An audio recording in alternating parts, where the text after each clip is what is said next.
Welcome to another episode of the CarryTrainer Higher Line podcast.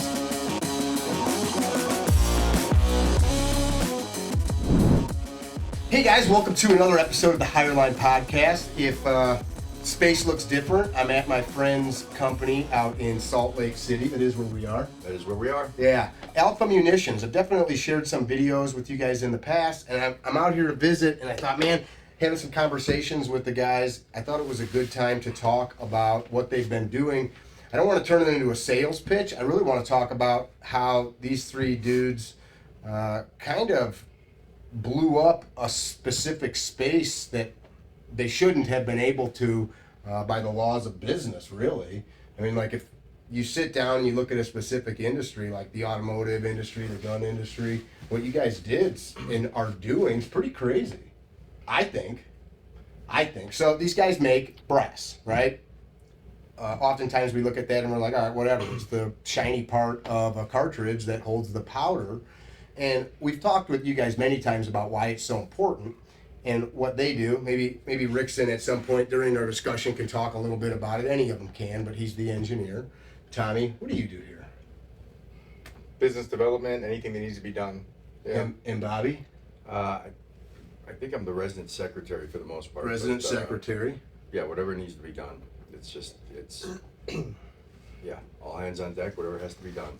We were talking at dinner last night, and we were remembering, I was remembering as an outsider when you were like, hey, we're going to do this thing. And side note, I'm with Jack today for his podcast, Jack Carr, and we brought up him telling me that he was writing a novel, and I laughed at him. Right. I was telling him the story about you and Herb measuring brass, talking about doing this, and I laughed, and he's like, why are you down on all your friends, man? You know, and I'm like, that's not the case. That's not the case. Like, I believed in you, but I mean, it wasn't like you were, a million people make 9mm ammo or sights or slings or low barrier to entry. Right. I mean, what do you need? Like $50 to make brass? $2,000 to make brass? $50-$60.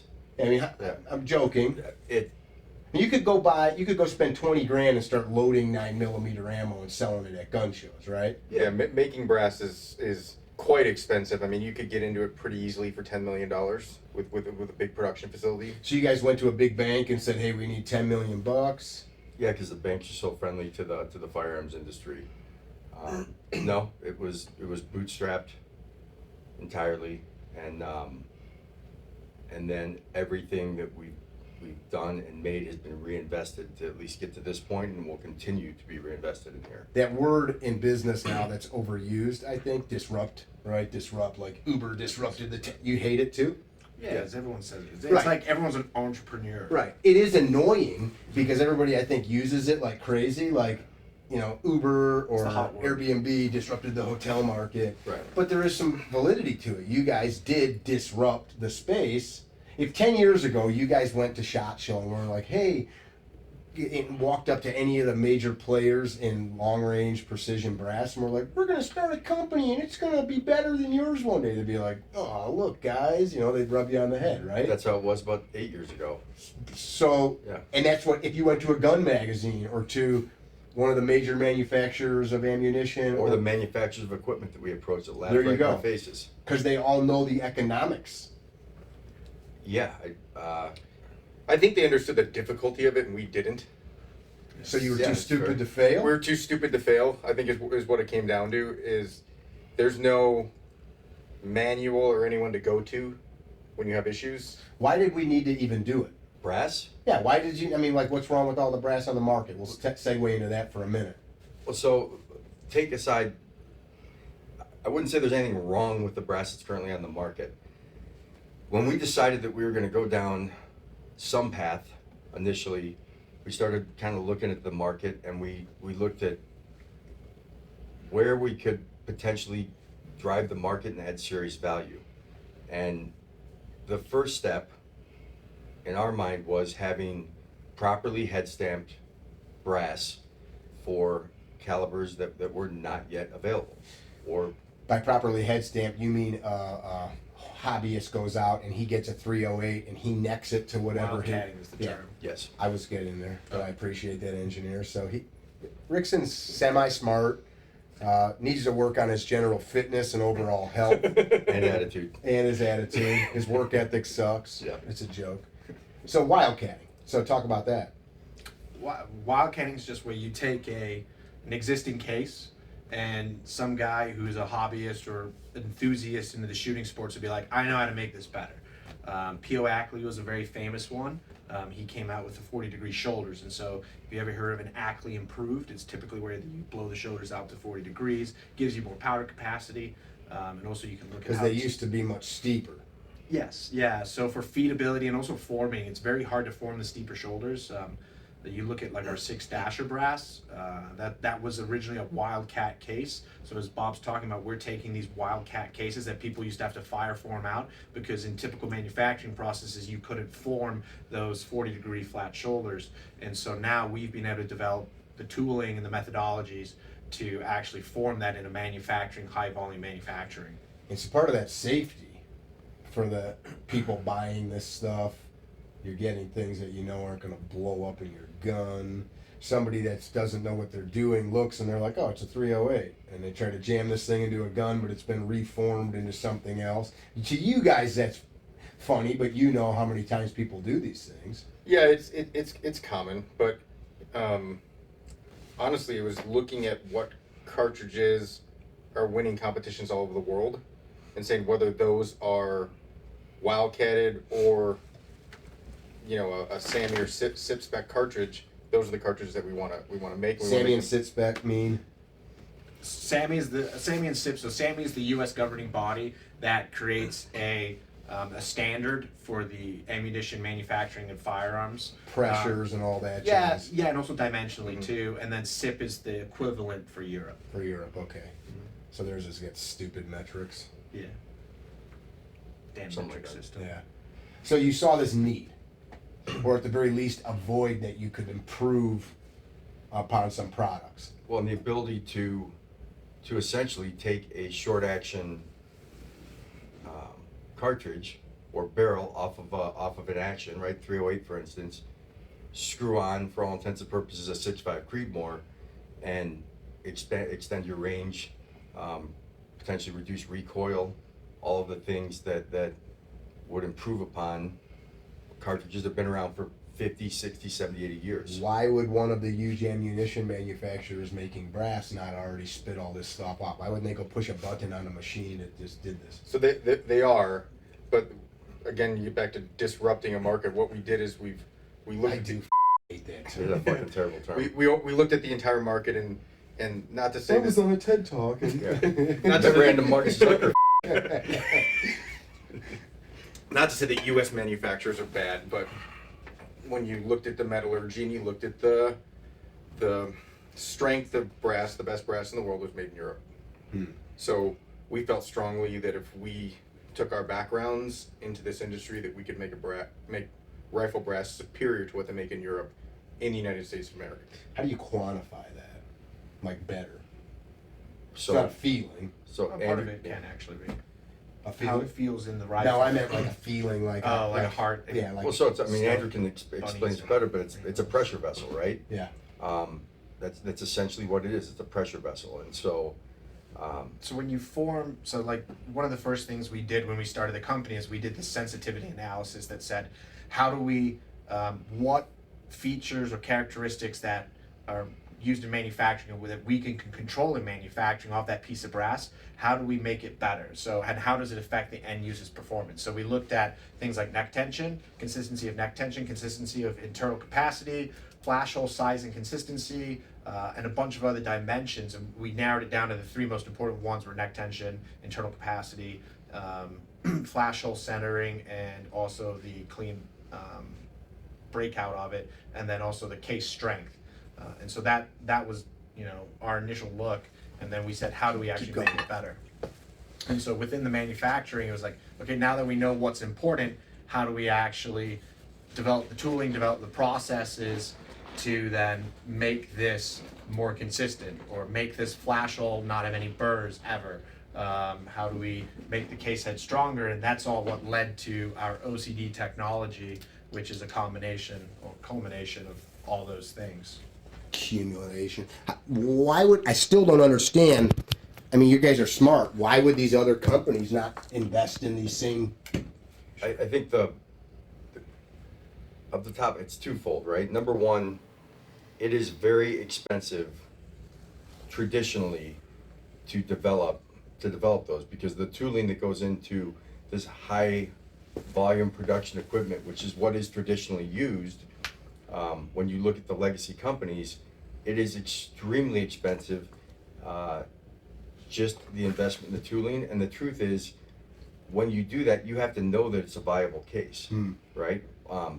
Again, to us, it's extremely expensive as well. We're just a much smaller company. We don't have the large expenses that these legacy companies have. It's certainly a risk, but we're able to do it probably a little quicker than them, just by the nature of our equipment and how it was designed. And we are Nimble, able to, easy to pivot. It's also market size. So we started the company to appeal to the top 1% or 0.5% of shooters around the world. That's it. That's a very small market. You're selling the Maserati, the Ferrari. we actually use the Bugatti term, like that. Like Even- like, yeah. So if you're a company, you say, well, I can appeal to the top 0.75% of an entire market, or I can appeal to 40%. So a lot of business companies would make the decision to appeal More. to 40%, Yeah. and that's a smart business decision. But we decided to go after that absolutely highest tier of shooter that wants the absolute best performance out of every piece of their equipment. Which is cool. McDonald's made billions of dollars with the low grade product sold to the widest audience, and you're doing the highest grade product. What's your motto? Alpha. American made, Alpha grade. Yeah, American made Alpha grade. Yeah. But to this point, I mean, what ends up happening is we kind of create that. The idea is we kind of create that market, right? With what would be traditionally a wildcat case, and we want the larger legacy companies. It helps us when they then manufacture the same cases that we do, right? It literally drives the market, and so that innovation, which is what our goal is to be innovative and nimble and perfect. We're not perfect, but we certainly try.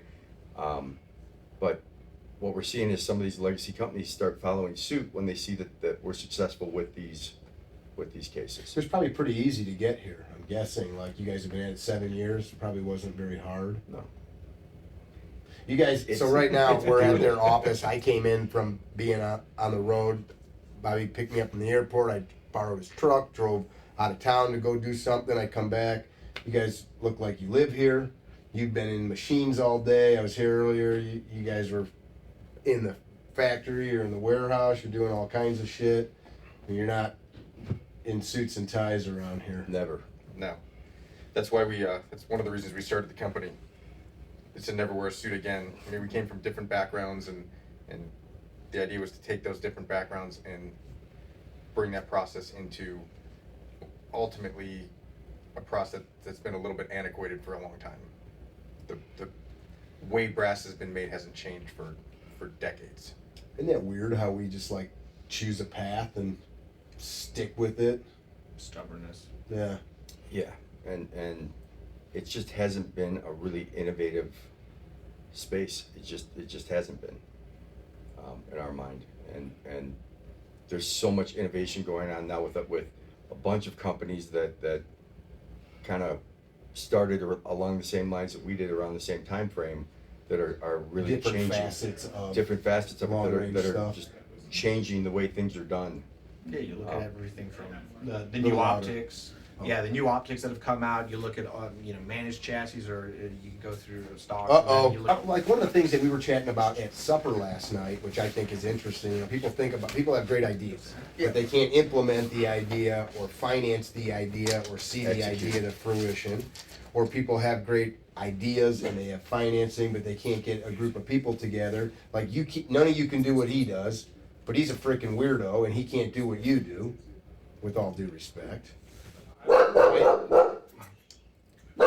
Hey! All right, we were talking about how people have great ideas, they can't get them to fruition. Like, you guys probably never fight. You see eye to eye on everything.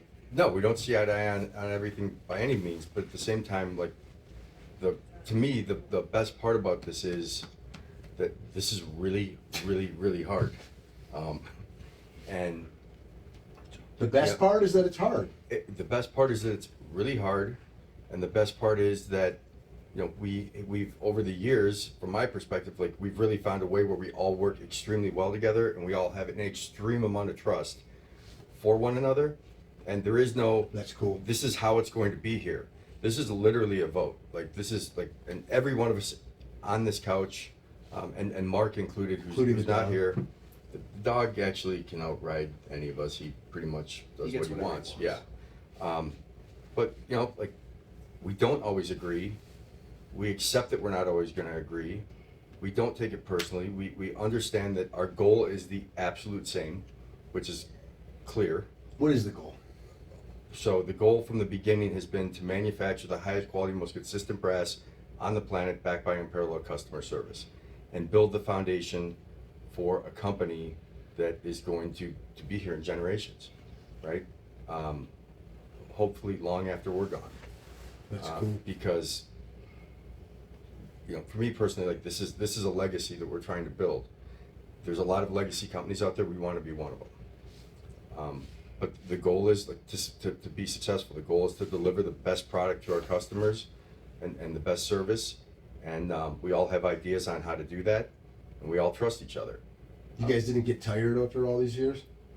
Like, I'm so sick of like the same problem popping up. I'm so sick of bits of freaking brass stuck underneath my fingers. I got stomach ulcers, so that's Did you really? Yeah. From worrying and like stressing? Oh.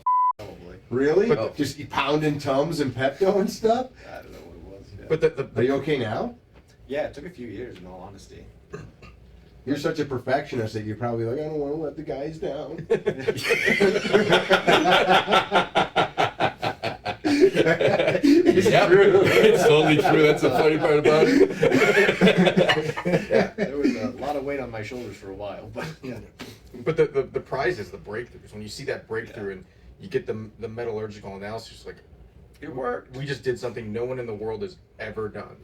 And then it was immediate win after win after win around the world. And now I What's think that mean? What's a win around the world? Like Competitions. So Okay. in precision long range shooting is, if not the top, one of the top fastest growing sports in shooting globally. I think there's 34 countries now participating in it.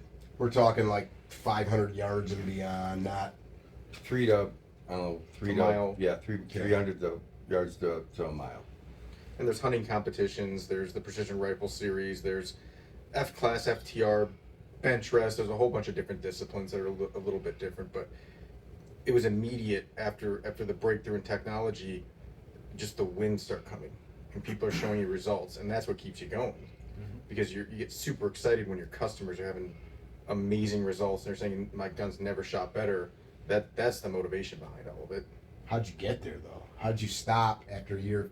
How did you not stop after year 2 or year 3 or year 4? Like, hey, are we ever gonna get a paycheck? Probably because we put ourselves in a position where we didn't have a choice, quite honestly. Yeah. I mean, like, literally, that's yeah, I mean, I wasn't going back to what I did. yeah, I wasn't either. Yeah, I mean, this was, I mean, yeah, well, I was going back to what I did. Like, you couldn't pay us enough money to go back to doing what we were doing. Like, we want to be here. We want to create a company. We want to create a culture, and I mean, this is a place that we want.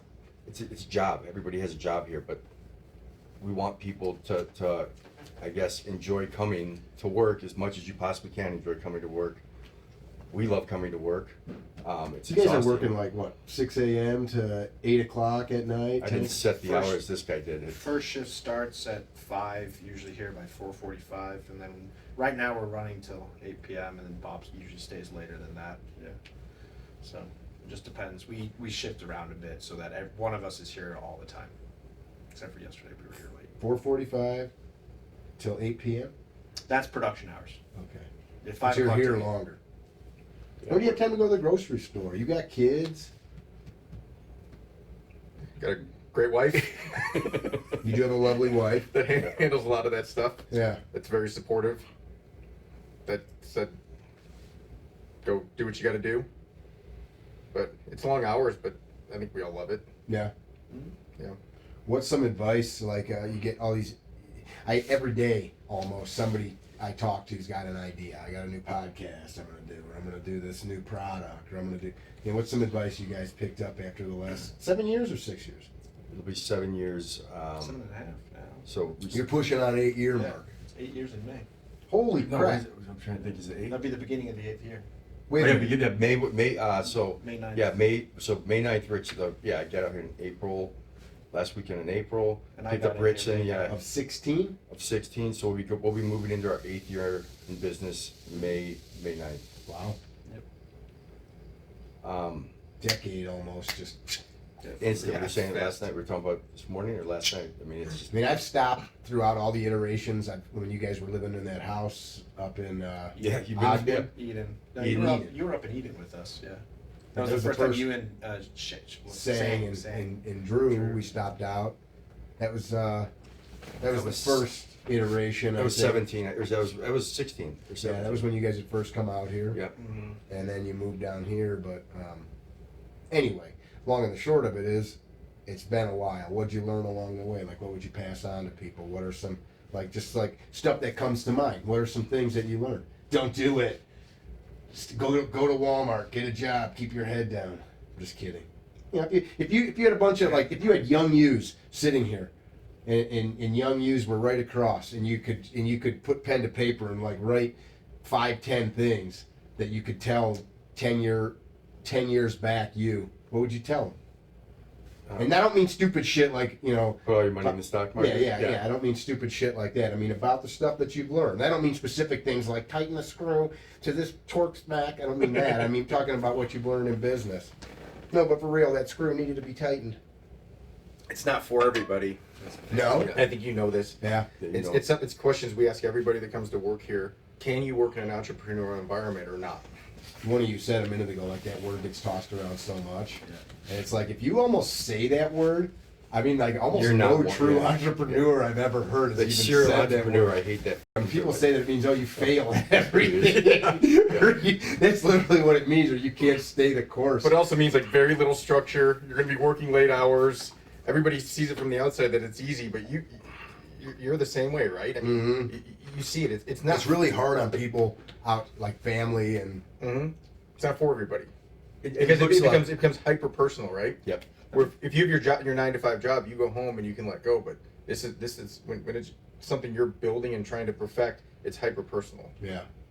And so if you can't handle that, which there's nothing wrong with it, a lot of people can't. I think you just also have to be extremely independent too. Yeah. Like you cannot be someone that like needs Needs a structure. constant structure or constant, hey, go do this project, go do that project. You have to very much be able Find to problems. find problems, fix problems, and look Needs. ahead and say, hey, I see that this is going to be an issue. Let's fix it now so that it doesn't become one. And you're very self-motivated. If you're not self-motivated, you're screwed. So those are two things. That's all that you have. That if you could go back 10 years, be self-motivated, find problems, fix problems. Don't look for. I don't know, just be. I think fortunately I have it, and so I would just tell my younger self like keep doing it. But Oh really? I've always everything I need. I've always had. Come on, move like that. I've been successful at everything I've ever touched. I didn't say Have you that. seen my quads? No, but just Have you seen me throw a javelin? Right. Lamar? So for those of you that are old enough to remember Revenge of the Nerds, he's a javelin thrower. Wow. I didn't realize that he's a javelin thrower. He loves javelin. He loves everything shaped like a javelin. It's a lie. You guys should come up with a round named the javelin and have like a flying It's penis. not a bad idea. In his office is a javelin, and the first thing I thought of was Lamar from Revenge of the Nerds, and so I had to show him that video. It was that broken, bent, because in the movie they said Lamar's an engineering student, and they designed it for his limp wrist throwing style. You should make one. We should redo the video. Yeah, actually. you should. Pretty good. With you. Yeah. We should do that in the parking With the lot. little short shorts. Yeah. Yeah, I didn't have any of those. But anyway, I was saying discipline. Discipline. yeah. You are a disciplined mofo. Yeah, you have to be extremely disciplined to do this. I have 104 grams of protein every day. Not in drink protein shakes anymore. I didn't say protein shakes. I said you eat Oh, just 104 protein. grams What, of protein. eat Yeah. or But it's just no being able to say Swallow. get up every day at the same like. Was your dad like that or mom? I think my dad definitely drove discipline. And Yeah. my mom is very good. She works very hard too. And then as a wrestler, I think wrestling, martial arts and wrestling, like our wrestling coach in high school was, we had morning practice, get to morning practice, go to night practice, and then college sports, you had to be very disciplined. And I always kept myself extremely busy. So I guess one of the good things I would tell people is overload. If you want to be an entrepreneur, overload yourself with so much work that you don't know what to do, and just see how you succeed at it. And if you don't as a succeed, test. yeah, if you don't succeed, then you probably wouldn't be a good entrepreneur in all honesty, because you have to run on low hours of sleep For long periods of time. and just stress yourself out constantly. If you don't like stress, it's not. Don't you think that we can learn from these things though, and like do things better or different, where we're not burning ourselves out? Like, because why do we have to work like that? It's because we're stuff up. Yeah, Right? but you don't know what you don't know, though. That's true. And that's the problem. When we first started the company, like I didn't come. There's like they were saying, there's no book that they hand like, hey, here's how you make brass. And that's a specific thing. Like if we were going to start a coffee shop. yeah, but you don't know how to make coffee. I don't know how to make. But that ain't, I'm coffee. saying like it's something that you could pretty easily figure out. It's Or not, you can you're- call somebody and you can find out how to make coffee. So Jack and I talked about that today. I'd like to write a book before I die. If I do, I'm going to call a guy that's written a dozen course, books right. and be like, hey, where do I start? I'm not just going to be like, I'm going to freaking figure this out on my own, right? Which we did, which was probably stubborn. But you didn't have, there was no, it's like We- the first we guy didn't that know made that, it. though. The We- Wright brothers didn't have a, let me go on the internet and figure out the physics of lift, right? They had Right. to observe and do the science and make it happen. I'm not arguing, I'm just saying. No, yeah, no, you're 100% right. But that was the challenge, and that was what I think has been the most rewarding, is seeing the progression of the company and seeing where we started. Not only like how the company's grown, but the physical products. Like when we first started, the product was good. We had some good consistencies, we had some good parts. But I mean, now you look at what we do. It's like we'll look back at the original product and be like, it was trash compared to what we not trash, but it's But compared. you've improved. Yeah, yeah, and it's been it's neat to see that learning experience, and then how do we take something from, hey, we think this is going to be better, let's design the tooling, okay, design the tooling, test the tooling, now go into production. And I mean, we would run test tooling and we would get great results, and then all of a sudden we would go into production and it was like nothing Not worked. And so it was figuring all those things out and getting through all that, like putting that whole puzzle together until now we have the product that we do. I mean, you look at everything that we've done, from product to processes to our marketing to everything now. It's really cool to see how it's grown. I was thinking about every time I've come to visit since you guys started, it's always exciting. Like you guys are always like, oh, like you're like, Bob, check this out, look what I just found. Or you're like, you guys have this, it's not like, been in, I was telling you, I was at Vortex a couple weeks ago. Kanan and Drew and I went up there and filmed, and you could genuinely sense that the people that were there, they got a beautiful facility, they got like nice break rooms, it looks nice, but people were like happy, like we're making cool crap, and the people appreciate us being here. You guys are like, it's almost like, not to be belittling, but you're like little boys playing with like Tonka trucks in a sandbox. Like, this is awesome. Look, you know what I'm saying? I mean, I'm not saying I'll you're- openly admit, like everything I want in my life right now is pretty much what I wanted when I was between 15 and 17 years old, right? I mean, you guys got pee all over in that one corner, so I know that you're missing. not just one corner. That's a joke. And the bedroom you're staying in. You've too, got by the way. badass tools up here. You guys can like make whatever you want. You've got cool freaking products. You've got guns. You Yeah. go to shooting matches. You've got, what are some of the rounds? What's GT? What's the 6 GT? What's that stand for? Gay Tiger. Well, or George and Tom, but It's better known as the Gay Tiger. the Gay Tiger, but it's George Gardner and Tom Jacobs. They came up with it, but it's better known as the Gay Tiger. But yeah, it's Yeah, you're having fun with what you're making. Like most of these legacy companies are real serious, mom and pop. Mm-hmm. We got a board to take care of and make sure that this is something that can be in the NRA magazine, and we keep everybody happy. Well, if you look at like the stickers, that Tom's idea of doing all that, like it's blown up. Is all that your idea?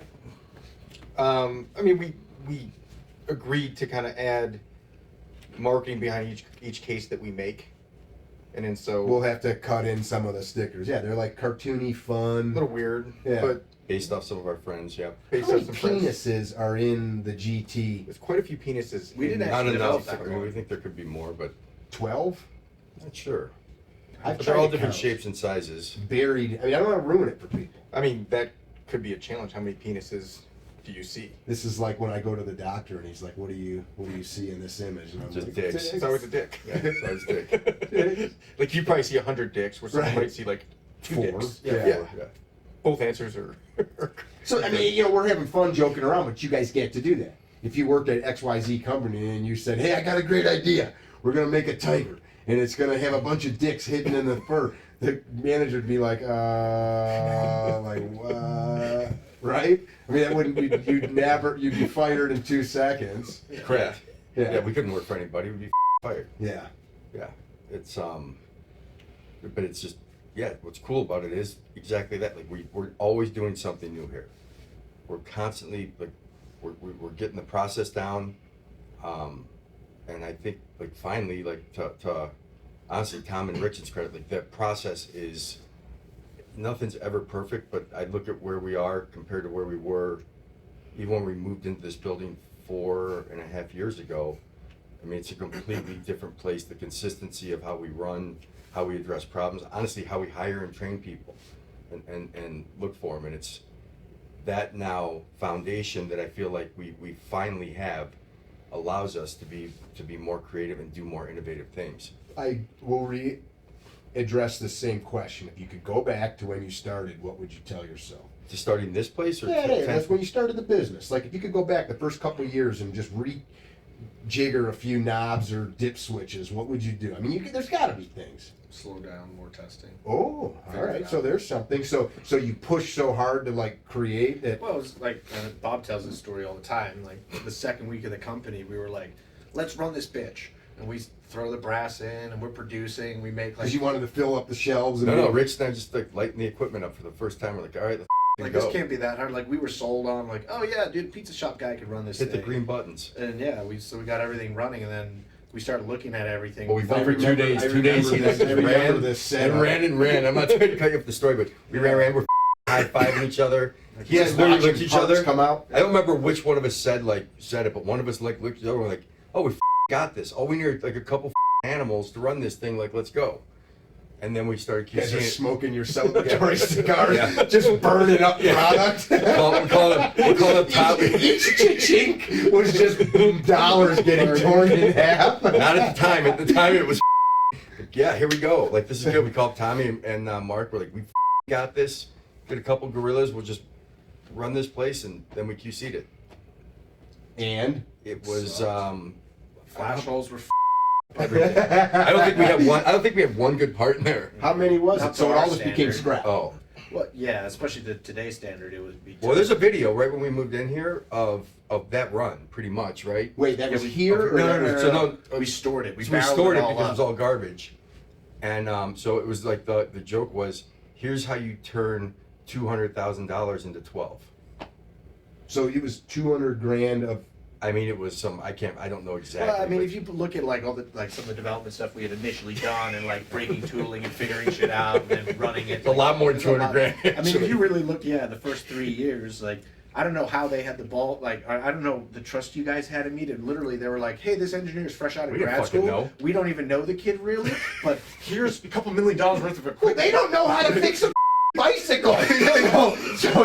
So you, on the other hand, with an engineering degree, Yeah, they're like, here's the keys. Like, go have at it. I mean, I think I sent it. It's like one of my dentists that tells me that my pants belong on the hook. I don't know any better. I'm not the dentist. Yeah, okay. and you don't need underwear. Yeah, And right. every iteration, it's funny because then you get to like the pinnacle, which is this OCD technology. You have to throw all the other tooling away.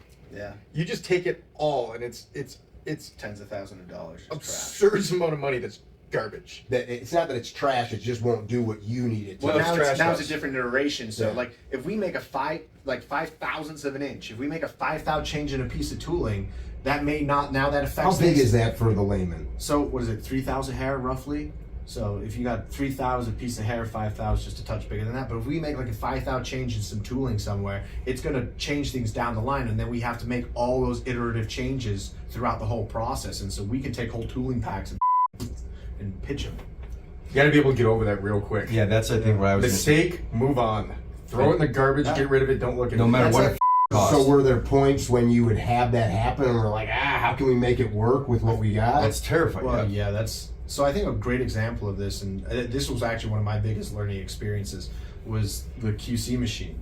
When we were working on that QC So machine, hard time out. You guys built a machine that rather than you sitting there and measuring, Yeah. it did all these things with laser to beams and scales, greater and- accuracy, to more measurements than which you couldn't buy. You Yes. built it from nuts and bolts. And It's the only brass in the world 100% inspected to this to degree. this degree. to by this far, degree, yeah. to micron level.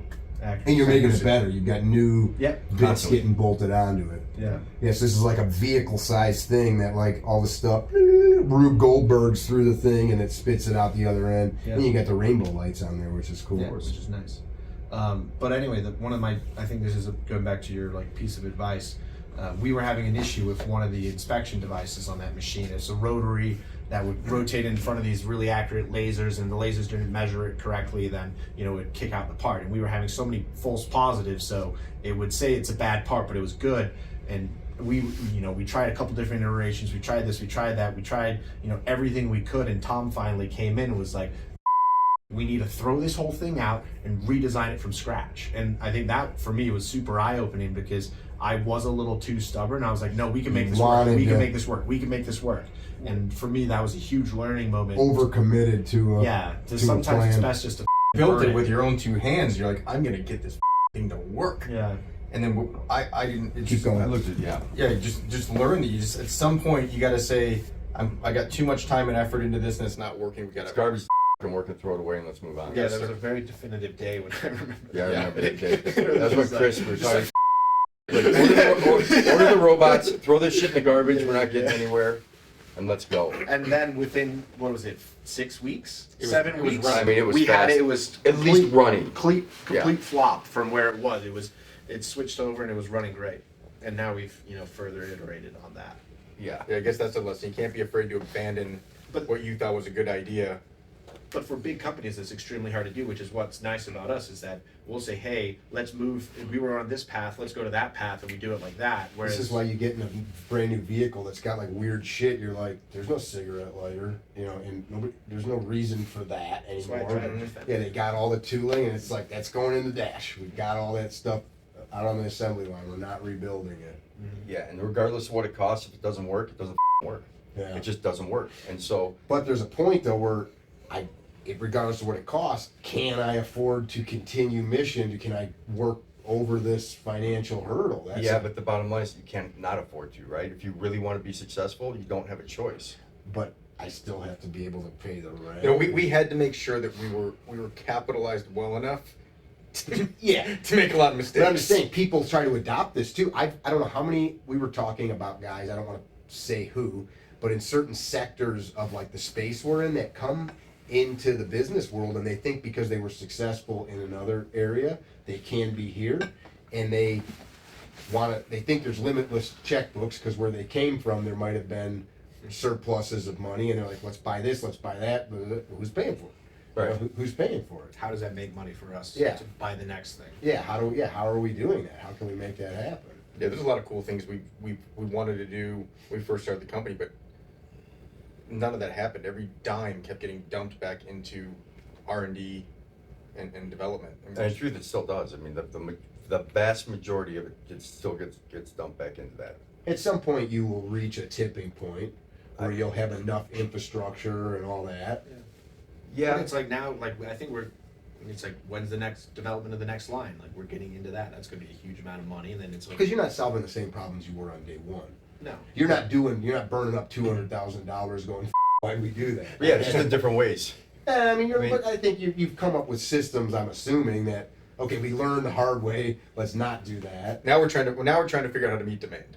Okay. So we have a product that we think is the best in the world, and we're lucky enough to have amazing customers that feel the same way, and we're trying to figure out how we meet the demand of the global market.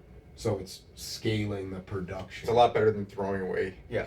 iteration. And that's the of phase tooling. run right now. And is you the can't sales just phase. dial up the rheostat that Yeah, says it's all this. faster. Hit the Right? gas pedal. Well, we did that a little bit. Like our first step was to speed up the machines we had, and we've been optimizing our current equipment. But I mean, there is. But then that beats them up, right? So then parts. Well, you try to account for that though, the designs and stuff. Okay. So, but the next step, like we could be throwing out 200-300 grand on, like, we design a new machine, and let's say the new machine don't work.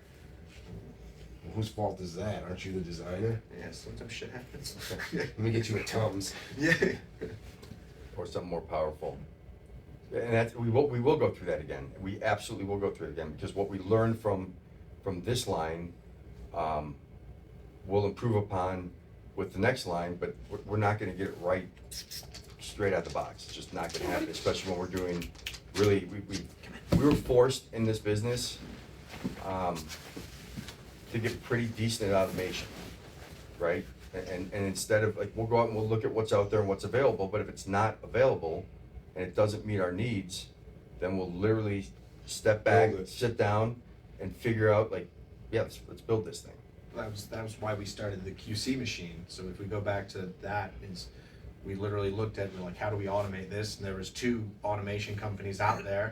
I flew out there with parts, realized that they couldn't do anything close to what we thought they could do, and we said, hey, we have to sit down and design and build this machine. If we don't build this machine, we will be out of business. Correct. Yeah. Because we can't, the dirty secret of brass manufacturing is a lot of the brass is either hand sorted and inspected by hundreds of people at a facility, or they settle for a machine that's plus minus 10 thou or 5 thou, where our customers won't tolerate that. We got to be plus or minus a half a thou or a thou at the most. So we were forced, we had no choice but to design and build this machine. So it's you know, stressful, but Which is why people are getting the results they are with the brass. Well, not the QC machine, I would say. No, I'm saying the finished product, because Yeah. you're putting out something that's got this minute fraction of variance versus the competition. Yeah. Yeah. The QC machine just makes sure that it's Yeah, you're not shipping out the one that's the one that have the big variance. It's confirming what we think we have accomplished in production. Yeah, shit happens. You get weird stuff, Shit's and you happening. catch it, and it doesn't go in the box. yeah, absolutely. it's the product we would want to receive as shooters. Like, we don't put our product in a bag to be get banged around and dented. You have a box somewhere in here? I mean, I can grab one. Yeah, grab one. Hey, while he's gone, are you single right now? There's a lot of people that are going to watch this. I am. What are you looking for? Like, who's the perfect chick? I don't Why- know. why- Maybe she'll hear. I think the problem. I doubt this. You have no idea. Who listens to Mickey's There could be podcast. some husband watching this, and a beautiful woman that's sick of him is in the background. Might be. I think just kidding. I think your audience is probably what, 80-90% Dudes? female. Yeah, probably. You never know. Perfect chick. Who is she? While we're waiting. motivated. Motivated. That's All the right. problem. Is that, well, they also have to be understanding, because it's very hard to work this job to date. Is she gonna be fit? Probably. Does she need to be smart? Yeah. Does she need to be able to cook for you or No, anything? I could. No, I. You like cooking? Okay. All right. I like that. Are we talking? So, My future. so she needs to be fit, understanding. Of these hours, ridiculous. Okay. Hours. Okay. Do you want her to be a working girl? Yeah. Stay at home. She have to sew your socks. No, I I, like to find new I can songs. answer this better than he can. Blonde, brunette, That's redhead. brunette. Independently Brunette. wealthy. Independently wealthy. Well, just like have their shit together. There's so many people that don't even have their crap together. So are you anymore. cheap? You don't want to buy a girl like a car or something? Why can't she buy him a car? Is what he's Yeah. wondering. I mean, that's fine. I'll be a stay-at-home dad. You want to be that kind of guy? No, I won't. I always work. I'm a workaholic. Okay. Don't say that. That'll scare him. Yeah, I know. I'll That's never the tell him the problem. truth. Yeah. Don't make that mistake. Reel him in and then just do what you want. Act how they want you to act. Then drop the shit sandwich on them in one day. So you've got you want a hot chick that knows that you're a workaholic. Yeah, these are cool. Do you do these, Tommy? No, we have a few artists that we use. I mean, Some that's we the don't best use one. anymore. We know the best concepts are here's- when the artist says no, they don't want to do it. Here's the GT that we were talking about.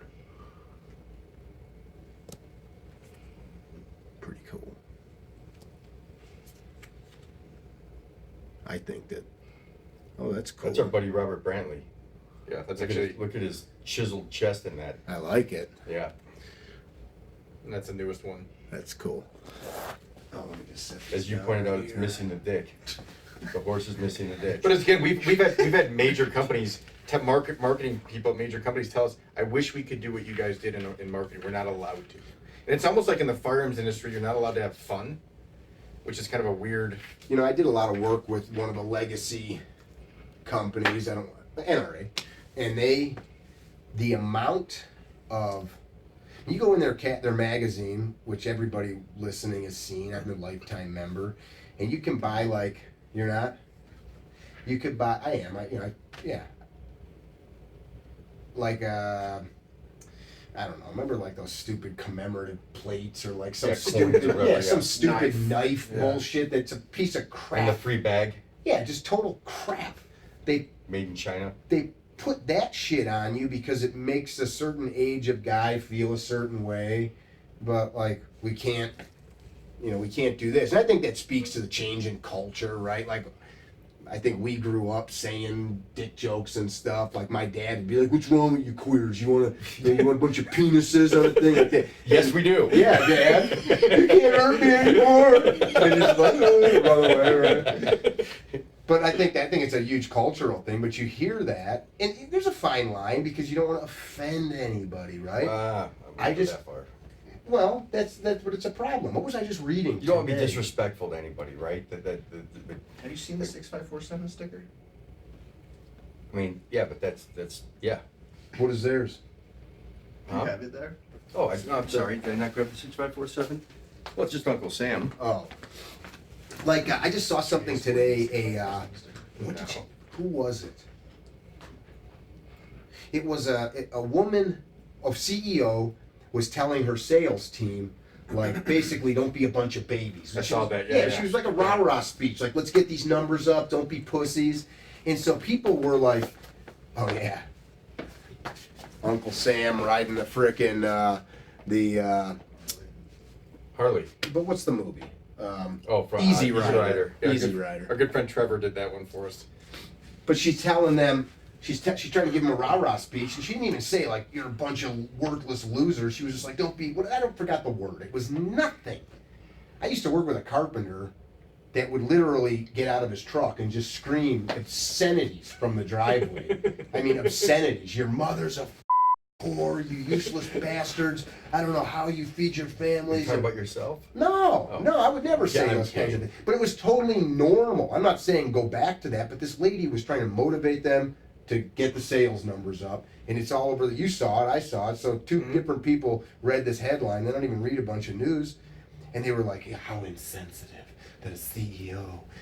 Like now you need to just like cater to everybody. And it's kind of insane. It's impossible. That's a good point. I also think our industry, it's very interesting because you look at like other industries, automobile, like Mercedes invented the car and they're still prolific. But our industry, legacy companies are dying. Yeah. Like why is that? I mean, some of it's their VC run, lack of innovation, lack of imagination. Maybe they don't care. I don't know. But it's a weird industry, the firearms industry, because you have the most passionate people in the world are our customers. We're hyper passionate about firearms, but you have legacy companies going out of business and not innovating. It's a very interesting. I remember doing some work, but I was talking with one of the engineers in the States, but this legacy firearm company from Europe, and before the new gun that they just released, this new gun a couple years ago, Sang and I gave them a bunch of input on. Said, why don't you do this? Why don't you do that? Why don't you do this? Like, people don't want that. Nobody uses that. Nobody would buy that. And they're like, basically it came down to, but many of these people already have a gun. A gun? Like, they got rooms full of guns. And they're like, no, they don't. Why would they have more than one pistol? Right. And it's like, you don't even understand who the hell you're selling this stuff to, man.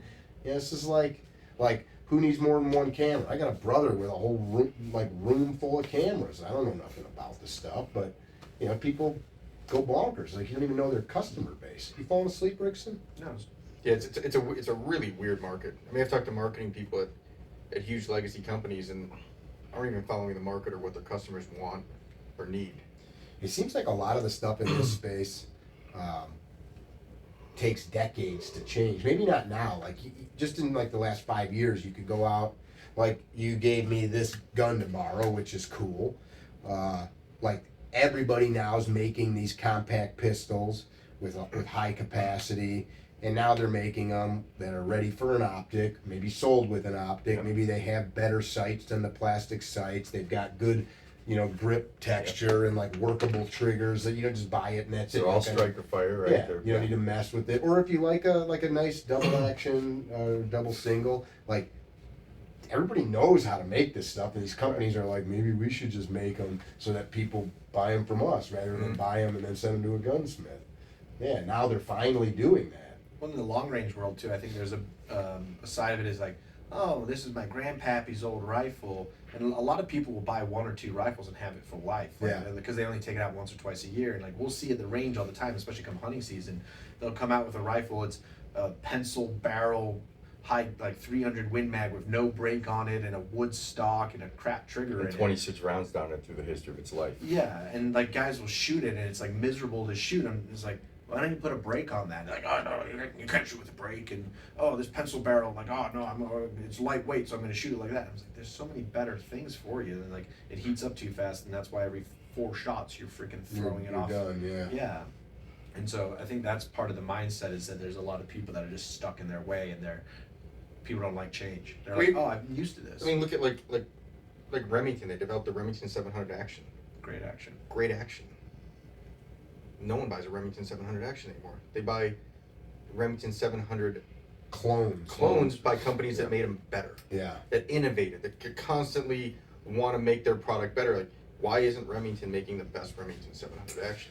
It's a weird market that way. Yeah.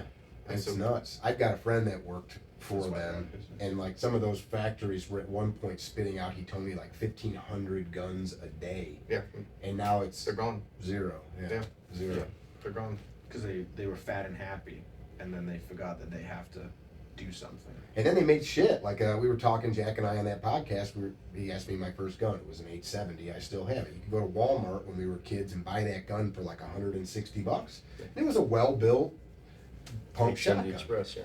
You go buy that same gun in the last 5 years, it's a piece of shit.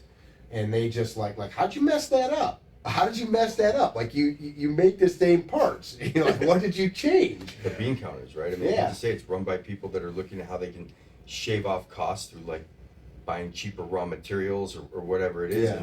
And I think honestly the other part of this business is, and you're starting to see a change across the industry with smaller companies that are starting up in the last 5-10 years for the most part. Like you guys. Yeah, and honestly, like I'll give you the other one, like GA Precision, like he kind of set the standard for like GA makes really badass rifles. really incredible high-end rifles, right? And they are incredible rifles, incredibly consistent. The quality's there, and there's a cost to them though, right? George, who started GA, knows that I can build arguably the best rifles, some of the best rifles in the world, but I can't do it for the price of a Remington 700. Right. Right? Like if you want the best, there's a He's doing price the to it. Bugatti thing in that space. Yeah, and so you're seeing that more and more. You're seeing it with everything from single stage reloading presses, obviously like our brass, even the way that ammunition is loaded, and a variety of different products that are coming out, and people will pay for it if it's high quality and if it's going to last them a lifetime. They'll pay for it. Very, very small percentage of people actually know what's going on. So it's one of the best things to do is put somebody who's shooting, their generational 30-30, and they look at you at the range like, what is that thing? And come over and shoot it. And it's one shot, and it's 100% of the time it's that turnaround. They look at you like, what the hell just happened? Yeah. You shoot 5 of them. Like I've never. It's in one hole. And that's like, what's the range of it? It's like longer than what you're doing. And it's Or you you just have right now. you just see the excitement level go up in them, and it's just incredible. It's getting to the point now where I think it's probably the last 3 years where we're very involved in precision rifle, but that level of accuracy now is translating into a hunting gun, which is really cool because it opens up huge amounts of opportunities for smaller cartridges to do more. Now you got a lighter gun with less recoil that has the same killing power as something. We figured out the points in the rifle that need to be just so to get that accuracy out. And your of it. hit percentage is higher because you've got a better bullet, you've got a better everything. So now you can trust in a cartridge smaller than you think would work because your hit percentage is so much better I see. because all the components are better. It's kind of like the automotive industry. Like my Ford pickup truck has shit in it that like race cars used to have. In it. Yeah. Like Well, look at the size of your motors. They're a giant V8. What's in your Ford pickup truck right now? it's Not that I don't love giant 3.5 V8s. liter, almost 500 horsepower. Yeah. Yeah. I mean, so it doesn't have to be Mine's a big little deal anymore. tuned, Yeah. but still. Yeah, it's twin turbo. It's like crap that'd be in a freaking race car. Even the suspension.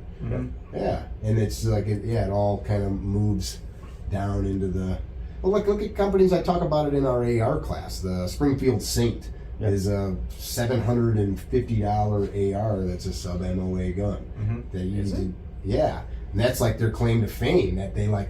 What did they figure out? They like, okay, what parts can't we chintz on to make this thing shoot good? And that's what they did. And then I don't want to say chintz, but they basically said, here's the parts that we can get cheap Here's on. the critical areas. Yeah, and people can have a freaking sub gun at that An price affordable point, price, yeah. and it's not going to last forever. It's a good gun for most people that are going to buy it. It's going to do everything they need it to do, but like that would have been like go find the best AR builder 10 or 15 years ago to get even close to that. And now you can go to Bass Pro Shop or Cabela's and just buy one off the shelf and put a optic on it. And You go to GA Precision now for $2,500. Yeah. You can get a rifle and go compete at a high level, The highest level. at the highest level of competition. It's crazy. It's crazy. That was $6,000 a few years ago. Yeah.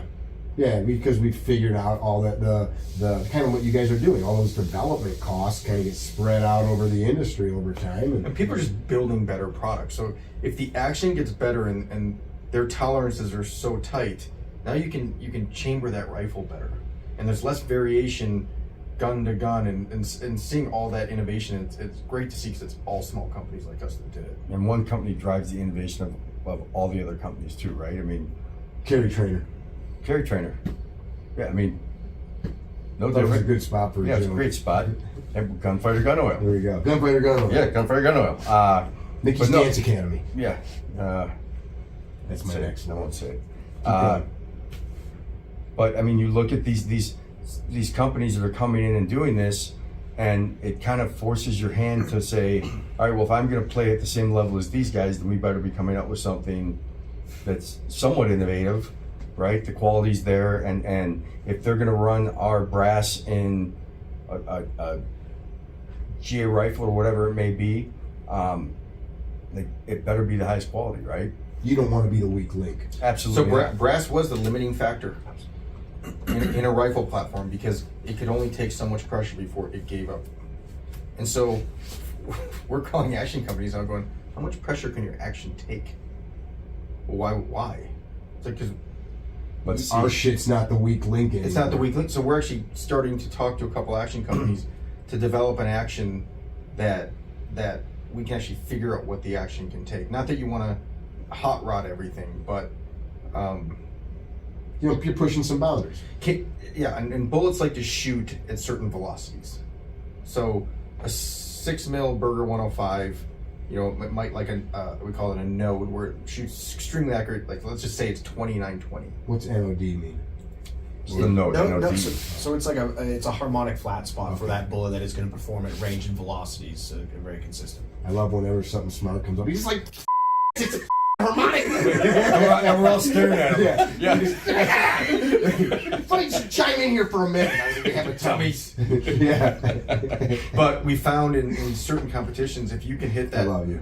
that one node higher, it gets a little more accurate.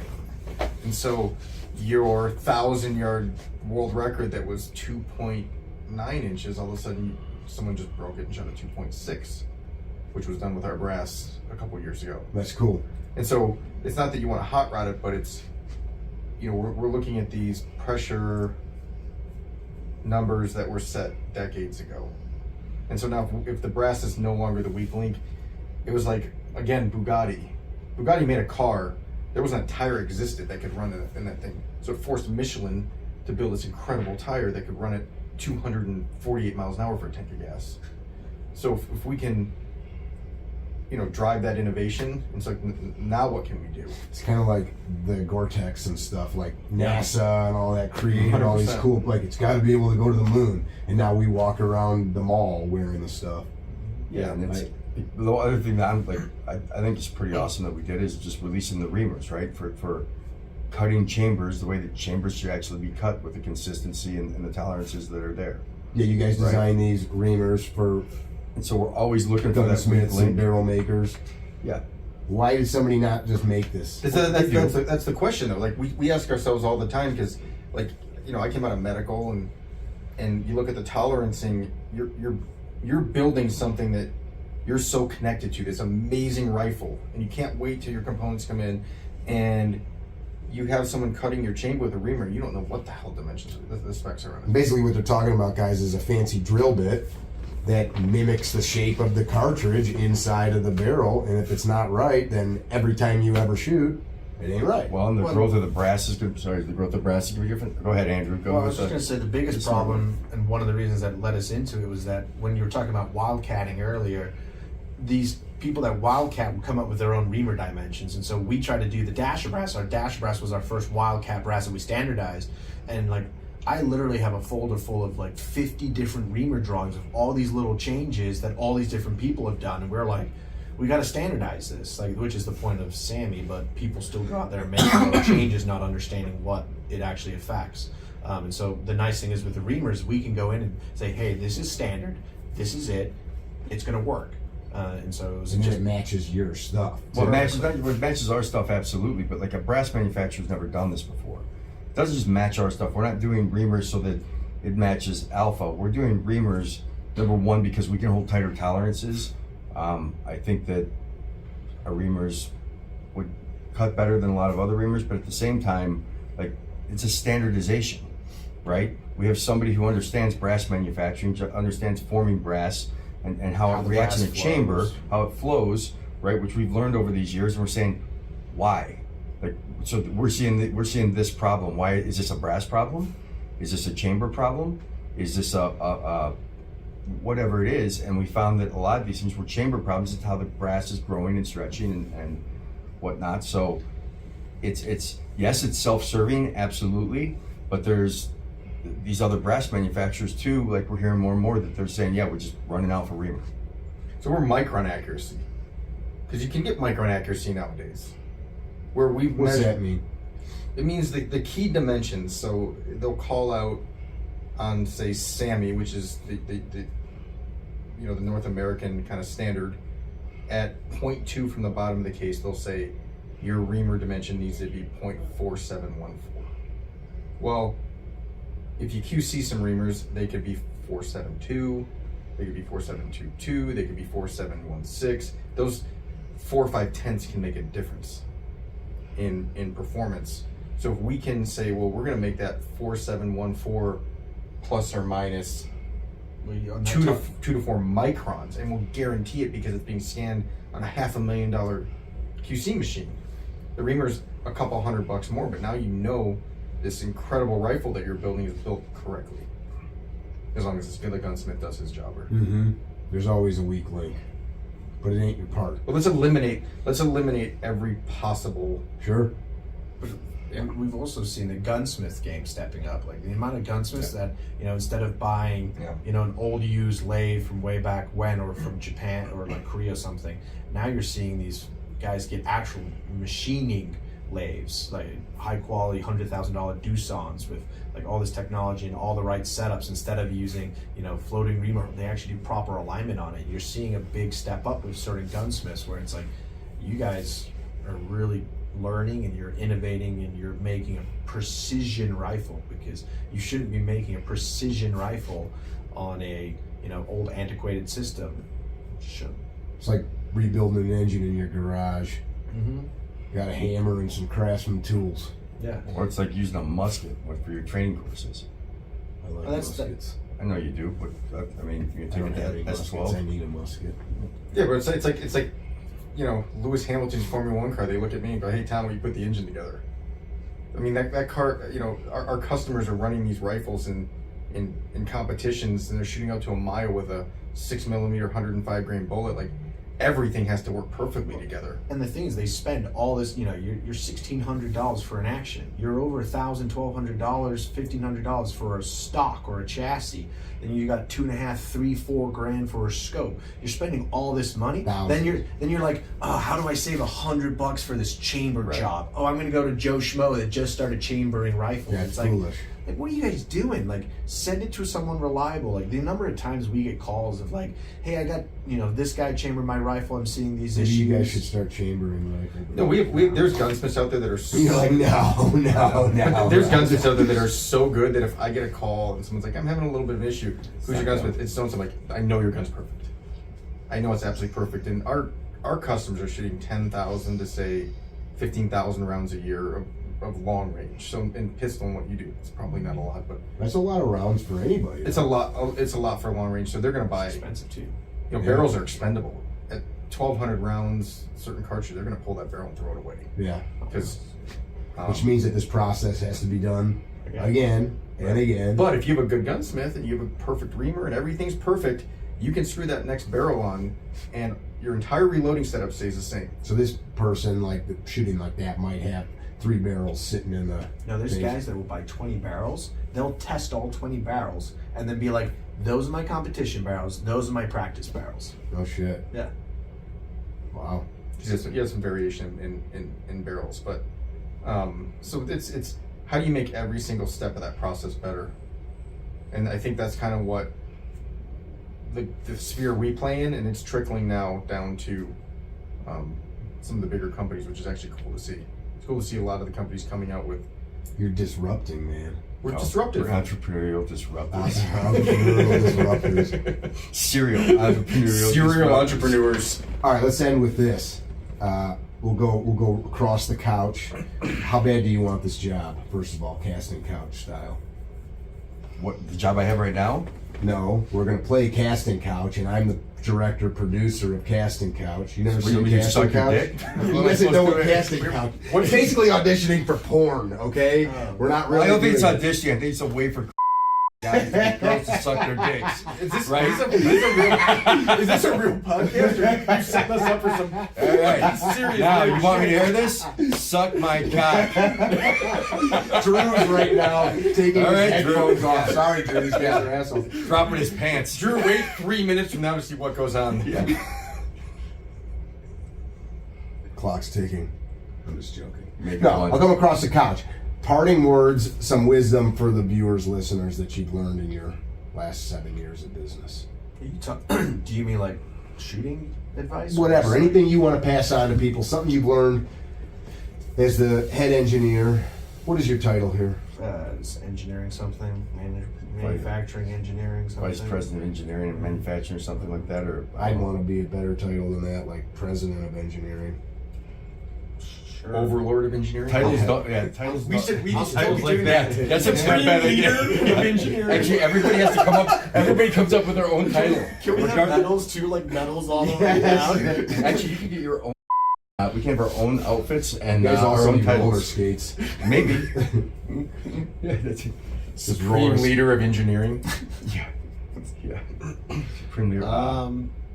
Chairman. I guess going back to if you want to start your own company or you want to. Anything you want to say, anything you want to pass on and leave to people. I think the best thing is to be disciplined and just. How do you develop discipline if you have none? Because it takes discipline to develop discipline. You just have to. What lights that fire in somebody's ass? Passion for something. If you want to achieve That something. was insightful. Yeah. So desire yeah, and passion. If you want to do well at something, like you got to get up and get moving. Like one of the things I got lazy at it sounds so stupid. Squats. Well, squats are very important. If you can't squat, just. But but like as stupid as it sounds, like I make a a hard rule that when my alarm goes off, I try not to lay in bed. It's like, because my alarm goes off at 3:50 every morning. That is disgusting. And I've got to get up and get some food and like get going for the day. 104 grams. Yeah. But it's like, okay, like alarm gets off, I go up, Gadget stays in bed and sleeps because he's a lazy. I'm sure you make your bed. You've got a No. ruler. No. I refuse to make my bed. That's Really? inefficient. Yeah, because That's interesting. I would have thought for Perfect sure. half-inch of toothpaste. Right. Measured. Don't waste it. No, I don't make my bed because I'm just gonna make a mess of it again. All right. But I think the discipline to start like the little things is how you probably become more disciplined of everything else in life. Like get up when you say you're gonna get up, go to bed when you say you're gonna go to bed. Being true to yourself. Yeah, get your workouts in. Like if you just keep lying to yourself, like, oh I did tomorrow, oh I did tomorrow, oh I did tomorrow, then Tomorrow never comes. yeah, then you're just gonna keep kicking that can down the road and say goodbye like to whatever hopes and dreams you ever had. I like that. And you're looking for a brunette that's caring, giving, Smart. strong grip, I can't. Rich. rich. Rich. Age range? 56 to 72. He likes a Do matron you want to have woman. children ever? I don't know. Well, if I mean, It's not, so it's a hard maybe? Yeah, sure. I don't know. So it's a no. No, it's not no. Just not interested right it'd be now. free labor for How years. old are So. you? 32. I keep going with whatever happens in life. Like when I came Kind of a rudderless ship, huh? Well, I was like rudderless. I'm such an Speaking of asshole. lack of direction, Let's go with whatever comes my way. I'm gonna get on the back of that guy's Harley and Right up into the sunset. you offered me a ride. What was I gonna say? I could totally see you riding bitch on like Valkyrie or something. which is some Yeah. I don't care what we do or where we go, and I'm not making my bed. We gotta hit a Walgreens up. I need some Tums. You guys have Walgreens out here? we do have Walgreens out here. Yeah. How about you, Tommy? Advice? Or Just like, what would you leave the listener, viewers? What have you learned in your life? What wisdom? It could be business, it could be family, it could be personal. we all have networks, and never be afraid to ask for help. Ooh, I like So ask that. your friends, and if you're struggling with someone, there's somebody out there that knows more than you. And a lot of times, if you just call them, they're willing to help. Dude, I don't know how many times I have looked back and been like, why didn't I, ask somebody? Stupid things. Like, hey, you got a good buddy that, somebody that you know to like help me design this marketing thing. Like this Valtrex actually work. I do not need Valtrex. Leave that in, Drew. That's funny. Well, I think that's super valuable, especially us men. Women don't do that. Women ask for help all the time, but guys are like, I could do this. If you can cut a learning curve by calling a buddy, or someone that's an expert in the industry, why wouldn't you? Yeah, that's huge. Yeah. There's a fine line before you become moochy and needy too. Can you do this for me next? Can you do this? I don't even think it's asking for stuff. It's Advice. asking for someone's expertise, and with that said, be willing to pay for it. Which is part of the reason you guys had Mark on your team, right? His years of experience. But you gotta be willing to pay for somebody's expertise and knowledge. So it's not asking someone just, can I have that? It's, You go to the doctor for a reason. I'm gonna compensate you for it, or like you said, just calling your friends and throwing ideas by them. I like it. That's huge. Extremely valuable. How about you, big boy? So I mean, I agree wholeheartedly with what they said. The one thing that I think Mark, the advice he gave, I always say this is, focus is an incredibly powerful tool, right? If you're not diluting your time and your attention to a bunch of things. But I also think, like, if you're gonna put the effort forth that Andrew's talking about, and you're gonna create the network that Tommy's talking about, like, it's a lot easier. Let's just assume you have that work ethic for a minute.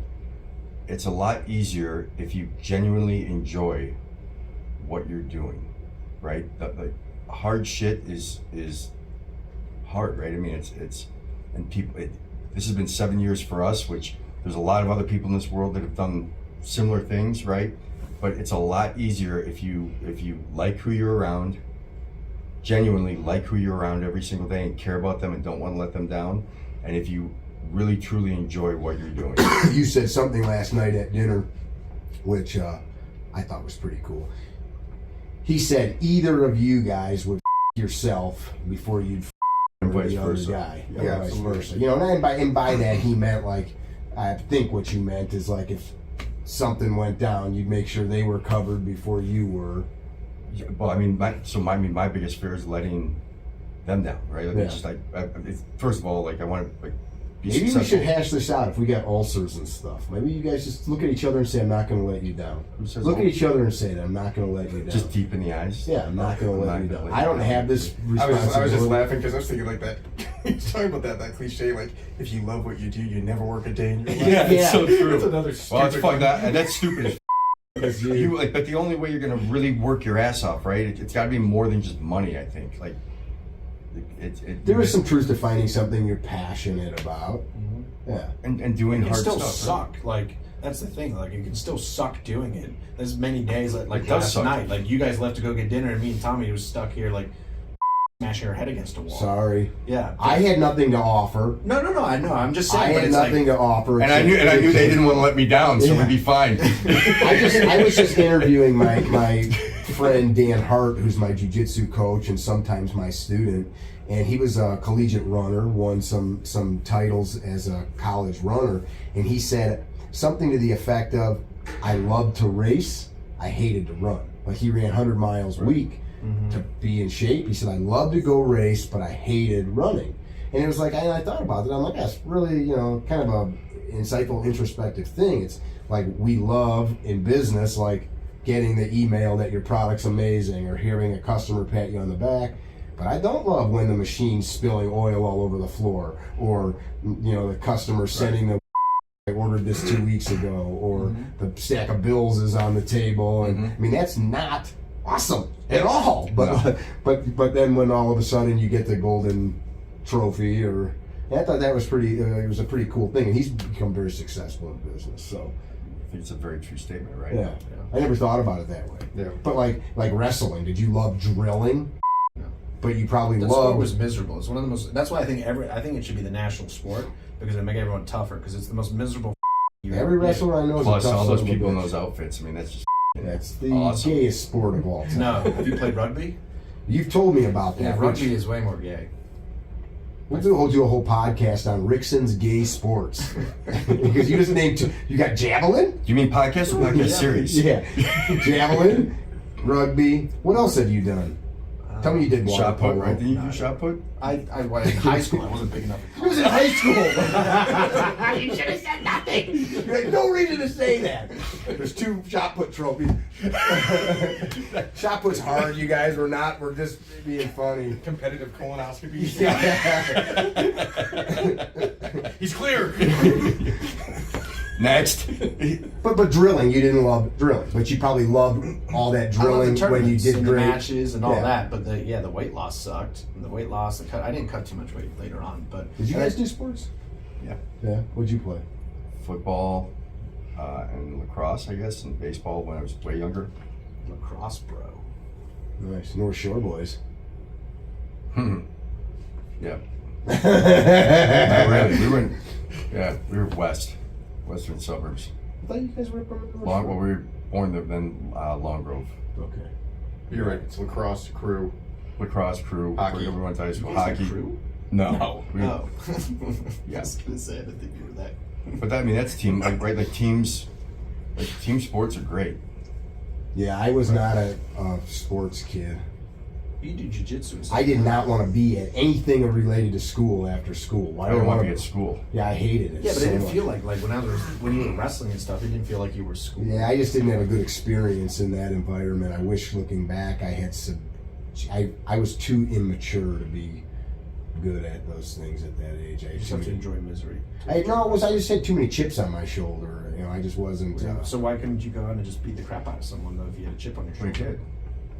Well, I mean, I got in a lot. My story's a little different. This is my show, Oh. so Let's switch seats. Let's switch the seats. How You want to know the truth? I was an abused kid, Oh. and I would enter into those environments, and that broken psyche made me a poor team player. As a kid, I'd snap and freaking kill you, you know, run off the field. Yeah, I did that kind of shit. Went and smoked a joint in the locker room and kicked stuff. Coach, you don't understand. That last part I made up. That sounds like a bad 80s John Hughes movie. Yeah, right? Yeah. Where's Mickey? He's back in the locker room smoking weed, Crying shit. again, kicking shit. I'm just joking. No, but I think there's some truth to that everybody likes the game day, right? Like we joke in jiu-jitsu all the time that like I'm just hearing these things, like certain dudes show up just to have the open mat. They don't show up to the drilling session. Like they've elevated past that, but then Yeah, but drilling makes you the best. yeah, competition days, some of those guys don't do so good. Yeah. It's Yeah. the hard parts that make you better. Yeah, Michael Jordan, I think, is the best example. Oh, yeah. And that guy would be shooting hoops in parking lots at night when his friends were all out partying and having fun. He's shooting layups and free throws. You can have the most talent in the world. You could be the smartest person in the world, but if you don't have the work ethic and the just like, it means nothing. Where do you guys think you'll be 10 years from now? Let's see if everybody's on the same kind of a page. You can start that. Living with a 74-year-old lady up in Park City. Should be 84 House by full of then. cats. Should be 84 by then. House full of She's got cats. life support. No He's teeth spending her was the money. best part. Yeah. Whoa. Nobody? You guys Like got no 10 years 10-year now? plan? Yeah, we got 10-year plans. What is it? Where are you going to be? You doesn't have to tell everybody the intimate details. I think that Moved out of this building. we're going to be in a different location. I think that we are going to have obviously more capacity for what we're doing, continuing to develop new cases, but I also think that we're going to be offering other products and potentially services that will really solidify our ability to have a long-term company, even far beyond us. Like we just grow and innovate, So you don't plan to sell out? I know you already said family business into the future, but I personally have zero interest. Like I want to die in that chair. you might. I might. Yeah. That'd be all right. It'd fine. be a little creepy to be in here after that, but Well, I want to stay. I want to be left there too. By the way, We'd leave him. put them in the Yeah. freezer. No, No, I want to stay in the chair. We'd leave him. Bob stinks. Just shut the door. Meet with him every day. Make it really weird. Dress them up. Dress him Yeah, up. Bernie. Weekend at Bernie's. Yeah, Yeah. I'll stiff. Weekend at Eat Bobby's. lunch with him. It's creepy. Yeah. Yeah. No, we want to. We're ambitious. How do people find you guys? We call our find us as far as our website, alphamunitions.com. They can find us on Facebook or Instagram at Alpha Munitions. They can call us. Your product is sold in various outlets too, right? So we sell direct and we sell through various dealers and distributors throughout the world. Yep. Very cool. Yeah. We also sell gunfighter gun oil. Which I appreciate. Yeah, love it. And grease. And grease, and The grease in a bolt gun Works well. is unbelievable. especially in I cold like weather. hearing that. It is. Yeah, it's unbelievable. I greased one of the rifles a while ago because it's white, so you can see it, Mm, and it's awesome to know. You just know it's where it's at. yeah, and it's not that real thick. Where you It's not sticky. yeah.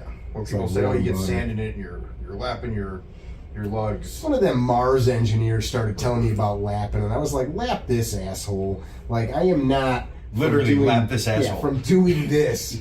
Like, there's not that much shit sticking to that oil that I am grinding down. Yes, you're like naturally there is some degradation. There's of the metal 62,000 psi, a shit ton of axial force slamming that bolt into the receiver. Right, you're fine. You'll be okay. You're gonna be all right. Relax. Yep. I appreciate you guys taking the time. Yeah, Okay, thanks. appreciate Appreciate it. it. I think that the story that there is to tell here is worthwhile for people to hear, and perseverance, goal setting, working through obstacles, healing your stomach lining, eating enough protein. You know, I do like that you are super dedicated in some areas, but you know where to slug stuff off. Like, you know, people say, like, we're talking about these stupid isms, like, you know, like if your person's desk is messy, their whole life is messy. Like, you see the picture of Albert Einstein's desk when he was dead?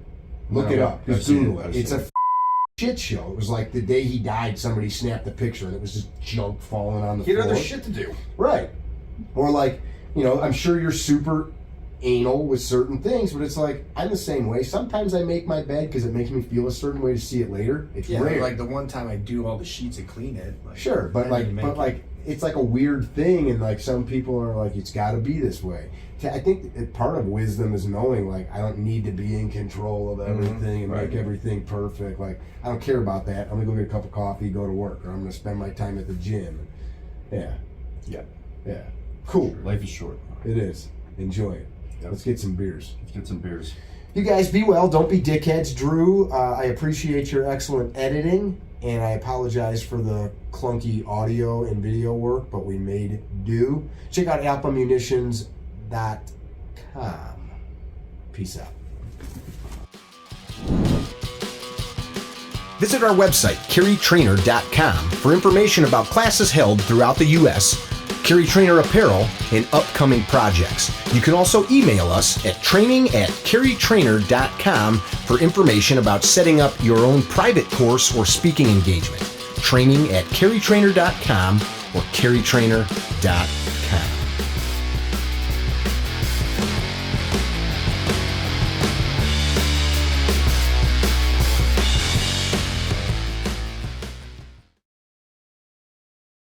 I said I got me some gunfighter gun law. Gunfighter gun law, baby. Gunfighter gun law, no more gunfighter blues. Made in the USA, amazing lubricity, 100% synthetic, baby. So it's gonna last you longer.